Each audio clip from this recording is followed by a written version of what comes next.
Bienvenue à toutes et à tous. Aujourd'hui, on va s'attaquer à un sujet euh, assez piégeux pour ceux qui apprennent le français. Ces mots qui ressemblent beaucoup à l'anglais, mais qui, attention, Ah oui, les fameux faux amis.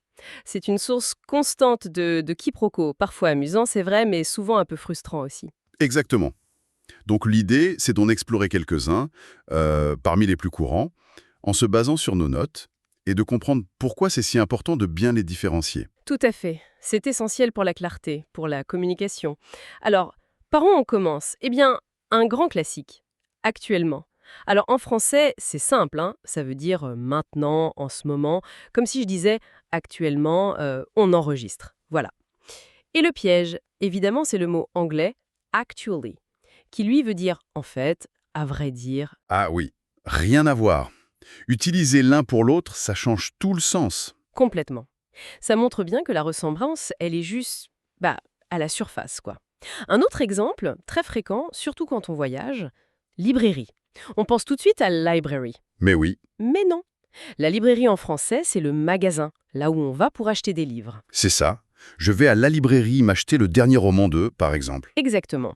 Alors que library, en anglais, ça correspond à notre bibliothèque, où on va pour emprunter. Donc on peut se retrouver à essayer d'emprunter un livre dans un magasin. C'est ça, situation un peu cocasse. D'où l'importance du contexte, comme le soulignent nos sources. Achat ou prêt, ça change tout. C'est clair. Et cette idée de contexte, elle est cruciale. Prenons blessé. En français, bon, ça veut dire injured. Le footballeur est blessé.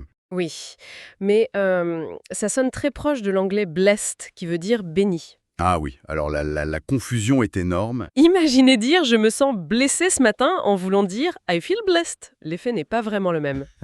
Là, c'est plus qu'une question de mots, c'est l'expression d'un méta complètement différent, absolument. Passons à un verbe, attendre. Simple en français, to wait, j'attends le bus. Oui, mais la proximité avec l'anglais attend. Qui signifie assister à, participer à. Voilà, encore un fossé. Dire j'attends la conférence au lieu de j'assiste à la conférence, ce n'est pas la même action du tout. Et comment on dit to attend alors? Souvent assister à ou participer à, ça dépend un peu du contexte. D'accord. Et chance? En français, c'est la luck, la bonne fortune. Quelle chance! C'est ça. Alors que l'anglais, chance, ça va plutôt être une opportunité, une possibilité, ou même le hasard. Donc quand on dit j'ai une chance de réussir, en français, ça peut être l'un ou l'autre. Ça peut, mais le mot anglais chance penche plus vers l'idée de possibilité, d'opportunité. C'est subtil, mais important pour être précis. On voit bien que la ressemblance est vraiment trompeuse. Un autre qui me vient, c'est sensible. En français, sensitive. Quelqu'un d'émotif qui réagit vite. Oui, il est très sensible à la critique. Mais attention à ne pas confondre avec l'anglais sensible. Qui veut dire raisonnable, judicieux. Exactement. Donc qualifier quelqu'un de sensible en français ou en anglais, ça décrit deux types de personnes bien différentes. C'est fou quand même. Et on a aussi journée et journey. Journée, bon c'est simple, c'est day. J'ai passé une bonne journée. Alors que journey, c'est un voyage, un parcours. Rien à voir non plus, hein. Absolument rien. La ressemblance est purement phonétique. Et là, on touche à quelque chose d'intéressant. Ce n'est pas juste apprendre du vocabulaire par cœur.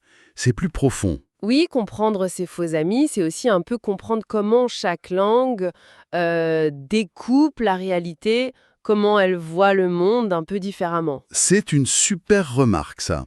Finalement, maîtriser ces nuances, ce n'est pas juste pour éviter les gaffes. Non, c'est pour affiner sa pensée, pour vraiment communiquer ce qu'on veut dire avec précision en respectant la logique de la langue française. Une question d'efficacité et de finesse. Tout à fait.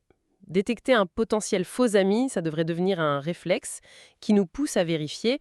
Attends, dans ce contexte, est-ce que c'est bien ça? Donc, pour résumer, il faut rester vigilant avec ces mots miroirs entre le français et l'anglais. On a vu librairie, library, actuellement, actually, sensible, sensible, des exemples frappants. Et savoir naviguer entre ces pairs, c'est vraiment un pas important pour parler français avec plus d'assurance, plus de zen. De justesse. Ça montre une compréhension plus fine de la langue. Tout à fait. Et pour laisser nos auditeurs avec une petite chose à méditer, au-delà de l'aspect pratique, qu'est-ce que l'existence même de ces faux amis nous dit sur la vie des langues, leur évolution séparée, les cultures derrière? Hmm, C'est une excellente question. Chaque faux ami, c'est comme une petite fenêtre sur l'histoire des mots, des contacts entre cultures, des chemins divergents que les sens ont pris. Les explorer, c'est un peu comme faire de l'archéologie linguistique, non? Ça invite à rester curieux,